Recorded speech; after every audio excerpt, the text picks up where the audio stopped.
4 lifting mistakes beginners make that experienced lifters never do, plus a bonus tip. We don't want to waste your time, let's get to it. The mistakes that we're talking about in this video are all errors of inefficiency, and as such, a lot of times you don't even realize that you're making them. So let's talk about the squat first. In the squat, the error that we're talking about is simply doing too much with your feet, all right? Now, what does that look like? Well, there's 4 ways that this error can show up. If you're dealing with a squat stand like this, it's gonna look something like, forgive the unwarmed up shoulders here, it's gonna look something like this. You're gonna back out too far from the rack. And this is actually the most common version of this error. I'm now too far back from the rack that although I've got these safeties, they're doing me no good, or borderline, maybe they're gonna do me any good. So you gotta make sure that you stay close enough to the rack when you squat, all right? So that's if you're dealing with a squat stand that has safeties. What does this look like with a squat rack behind me, all right? Like the typical squat rack, you've got 4 uprights, you've got safeties set up. Typically, a squat rack will prevent you from making this error. The squat racks behind us all have a 2-foot depth. So for the most part, when people stand up from the squat, they back out roughly 1 foot, maybe a little bit further from the uprights. There's kind of some subconscious pressure from the uprights behind you. You know you don't want to back out too far, but at the same point, you don't want to stand too close to the uprights in front of you. So they tend to be self-correcting, but not always. Some of you train on those big, kind of 4-foot deep squat racks. I know this, we've got one at home in our garage. Just because it's 4 feet deep doesn't mean you need to back out to the middle of the rack. If you're staying within about a foot of the uprights, maybe just a little bit further back, you're in a real good position. And we're gonna talk about exactly how to do that in a moment, all right? So case number 1, squat stand with safeties. Case number 2, the error of dealing with a squat rack, sometimes a squat rack that is excessively deep. And then case number 3, and this happens all the time, this style of squatting or this kind of setup for squatting happens all the time here at Testify. And that is, you're dealing with spotters, right? So you're not squatting inside the cage, you're not squatting with safeties, but you've got spotters. Now, spotters are great, and they're the only option at a meet. So if you're gonna train to compete at a meet, you wanna get used to squatting with spotters. One of the great things about spotters is that everybody squats better with spotters. The pressure of having 2 people standing right next to you watching, everybody squats better with spotters. The other great thing about spotters is that, assuming they are trained, that they know how to spot like everyone here at Testify does, and you can trust your spotters, the moment you start to miss a rep, the spotters are there, they can carry the bar, you and the spotters lift the bar back up, you put it back in the rack, it doesn't end up on the safeties, you don't have to do the crawl of shame out from underneath and then unload the bar, pick the bar up, load the bar back up again, all right? So having spotters is great, but when you are squatting outside the cage, it's real easy to start backing way too far out. You've got nothing behind you, you've got nothing visual here like the spotter arms to keep you there. So again, that error can happen of simply backing out too far. So how do you solve this problem when you're squatting? How do you stay efficient in your training? This is what you do. You get under the bar, stand the bar up, and it's simply 1 step, 1 step. Left foot, right foot, and now, and this is gonna fix the 4th error, stop messing around with your stance. Give yourself 1 chance to fix your left foot, 1 stance to fix your right foot. With practice, that's about all it should take. You don't need to be kind of dancing around down here, picking up your whole foot, and when you make an adjustment, keep part of your foot on the ground. So don't pick up your entire right foot and bring it in or bring it out. You're gonna make too big of an adjustment. Simply pick up the heel and move it around a little bit, or if necessary, pick up the toe if you're just making a small adjustment. Try not to pick up the whole foot. Every single time that you pick up the whole foot, you're probably gonna make too much of an adjustment. So to recap, stand the bar up, 1 step, 1 step, small adjustment with the left foot, small adjustment with the right foot, you should be good to go.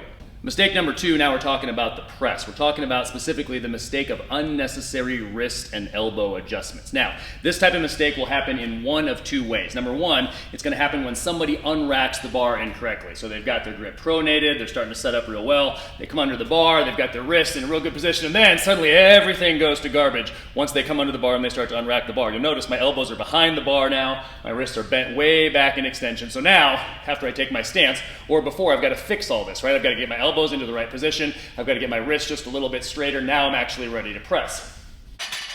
Now, that's not difficult to do with an empty bar, but that's going to get harder and harder to do the heavier the bar gets, and it's a waste of time, it's a waste of effort. So, the way to fix that version, this version of the mistake, is to make sure that everything is correct before you unrack the bar. So, I've got my grip slightly pronated. Now, I'm going to lock my wrists into position. I'm not going to let them bend backwards any more than they are right now. There's a slight amount of extension to them. I'm going to crush the bar. I'm going to squeeze the bar real tight. That's going to help tighten up my forearms, help tighten up my wrists, and make it much less likely that I'm going to screw this up before I unrack the bar. I'm going to dip down. You can also set your hooks a little bit higher than I have them set right here, but make sure you dip down far enough. If I only dip down this far, I've got to bend my wrist backwards to get down into position. However, if I dip down a little bit farther, now my elbows, my wrists are all in a good position. I'm ready to press, all right? So, make sure that nothing has to move from your waist on up after you unrack the bar. If you have to move anything above your waist after you unrack the bar, you screwed up the unrack, all right? So what's the next problem? Where else does this mistake show up? It shows up in between reps. So after the first rep, before the second rep, you get the idea. So not on the first rep, but on all the subsequent reps. So I've unracked the bar, I've done my first rep. All right, so now I'm lowering the bar, and I just kind of lower it very sloppily, very carelessly, and look where I am. Now I've got to fix this, to be in position to press the next one. Instead, I want to lower it so I look exactly like this right away. So I'm going to think about how I'm going to lower it. My elbows, I'm going to lead with the elbows, and my wrists are going to stay relatively, not totally, but relatively straight. So I'm going to lower it right back to my start position. Now all I have to do is take a breath and go again. No other adjustments that are needed to be made between reps. Just breathe, get tight, and go. All right, to briefly interrupt your regularly scheduled programming, come and join us in the Twin Cities at CrossFit 5885 for a squat and deadlift camp on August 31st. If you're watching this in the year 2024, this applies to you. Learn how to squat, learn how to deadlift, learn how to program for yourself. Come join me and my fellow starting strength coach, Barb Mueller, up at CrossFit 5885 in the Twin Cities. If you can't make that one, or you're just like, gosh, Omaha, Nebraska would be so much better, come join me here on September 28th for the Self-Sufficient Lifter Camp. We're going to cover the squat, we're going to cover the press, we're going to cover the deadlift. We're going to talk about how to record your videos, how to coach yourself, how to evaluate yourself for what's going right, what's going wrong, how to program for yourself. We'll link to those below. Now, back to your regularly scheduled programming. Mistake number 3, now we're talking about the deadlift, all right? So you're real good with the 5-step setup. You've got your stance, shins 1 inch away from the bar. You've got your grip. Now remember this position right here, because we're going to come back to this. You've got your shins to the bar. You take a breath, squeeze your chest up. That's step 4, and then step 5.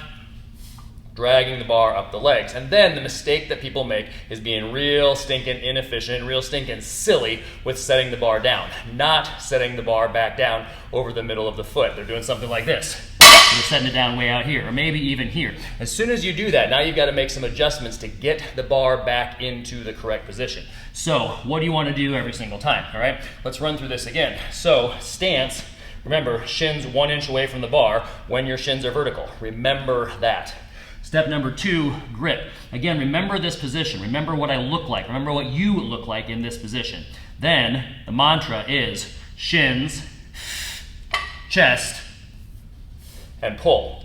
When I set it down, I'm going to look down as I go. My butt's going to go back. I'm going to bend over, and I'm going to look down so that I'm going to set it down right over the middle of my foot. Now that I've done that, the mantra remains the same. I look just as if I bent over to grab the bar the very first time. So all I have to do is shins, chest, and pull. Set it back down right over the middle of your foot. Keep your knees, for crying out loud, out of the way of the bar. Don't do this on the way down. Bend over to set the bar down. Keep your knees out of the way. If you got to make a small adjustment at the bottom, that's fine, but it should be real close to the middle of your foot. And then again, it's simply shins, chest, pull. Make it easy on yourself. Mistake number 4. Now we're talking about the bench press here, then we'll get to the bonus tip. Specifically, we're talking about the mistake of too much upper body movement before your first rep, in between reps on the bench press. So, specifically, we're talking about something that looks like this, right? So you're set up pretty well for your first rep. By the way, safety note, use safeties or use spotters. We're not doing that here. I don't have a spotter, and we're not using safeties, so you can kind of see what's going on in this range right here. But in general, on the bench press, the most dangerous lift in the weight room, use safeties or have a spotter. But In lieu of that, we're gonna bench anyway. All right, so you got your shoulder blades pinched back. You're starting on your first rep, and then you do that at the top. Now my shoulders are totally out of position. I've got to re-retract them, which is hard when there's weight already sitting there, and then I've got to perform the next rep. And again, my shoulders kind of pop off the bench. So think of only benching with your elbows. Obviously that's not true, but keep your shoulder blades, once you've got them pinched back, once you've set your arch, you got your shoulder blades back and down, once you've got all that set up, you want to keep that back. So now I'm not having to re-retract my shoulder blades every single time. Again, be efficient. Make it easy on yourself. Keep it all pinched back. Don't let your shoulder blades pop out of place at the top every time. All right, the bonus tip. The bonus tip has to do with inefficiencies in breathing. No, I'm not talking about breathing, bracing, getting tight, performing the Valsalva, all of that. We've done numerous videos on that. We'll link to some videos below. I'm talking about not looking like you are hyperventilating in between reps on whatever lift you're performing. So let's cover this on a lift by lift basis. Yes, there could be a little more variance in what I'm talking about here, but try to keep it simple. Try to be efficient. So on the squat, let's say you're performing a set of 5. On the squat, you get 1 breath in between reps, maybe 2. By the time that you get to your 5th rep, maybe 3 breaths, but in general, 1 breath, maybe 2. Get to the next rep. You want to get the set done. On the press, simply holding the bar ends up being a tiring thing. So 1 breath and go. Lower it. You should already be in the right position. We covered that earlier, so all you should have to do is take 1 breath and then go again. On the deadlift, same thing as the squat. 1 breath, maybe 2. Do not spend a lot of time down there on the deadlift. You need to be efficient. We covered that earlier in this video, so only give yourself time to take 1 breath, maybe 2. You're usually just taking that breath right before you set your back every single time. Be efficient. Being down there in that bent over crouched position is not much of a rest position, even though it's the only rest position the deadlift has, so don't spend time down there. On the bench press is a little bit unique. In general, 1 breath between reps, but don't try to take a big breath every single time. When you do that, you move your upper body a whole bunch. You're trying to keep your shoulder blades pinched back, and the bench press is the one lift where you might actually do 2 reps, maybe 3 reps, all on 1 breath. That is perfectly acceptable on the bench press. Don't take this as a sign, as a test of your manhood or womanhood to see how many reps you can get on 1 breath. You don't want to pass out on the bench, but doing 2 reps, 3 reps at a time on 1 breath is perfectly acceptable on the bench press. And then the breaths on the bench should typically be kind of just a topping off style of breath, not this huge chest heaving, moving breath there. As always, we hope this helps you get stronger and live better.